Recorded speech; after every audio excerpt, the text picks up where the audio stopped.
सबसे खतरनाक दुश्मन वह नहीं होता जो सामने से वार करे, बल्कि वह होता है जो मुस्कुराते हुए पीठ में छुरा घोंप दे।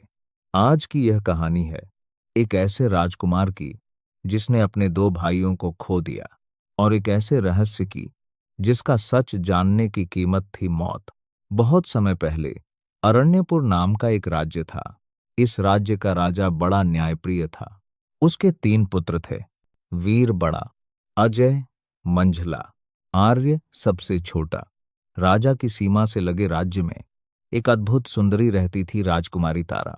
तारा की शर्त थी, जो मेरे प्रश्न का उत्तर देगा वही मेरा पति बनेगा, और जो असफल हुआ उसका सिर काट दिया जाएगा।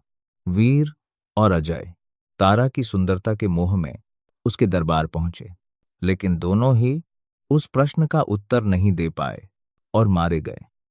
अब बचा था केवल छोटा भाई आर्य। आर्य बोला, मैं विवाह के लिए नहीं, अपने भाइयों के सत्य के लिए जाऊंगा। रास्ते में वह पहुंचा एक झील के पास नीलसर।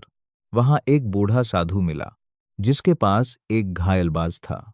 साधु ने कहा, जो नीलसर का सच जान ले वह या तो राजा बनता है या मर जाता है।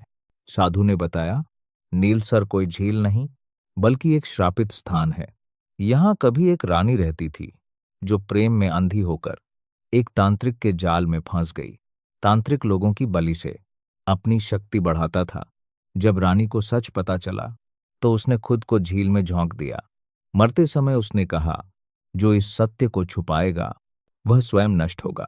और वही तांत्रिक अब राजकुमारी तारा के पास गुरु बनकर बैठा है। आर्य तारा के दरबार पहुंचा। तारा ने पूछा, नीलसर की कहानी क्या है? आर्य ने पूरा सच सुना दिया। तारा कांप उठी। वह उसी तांत्रिक के पास दौड़ी। तांत्रिक घबरा गया।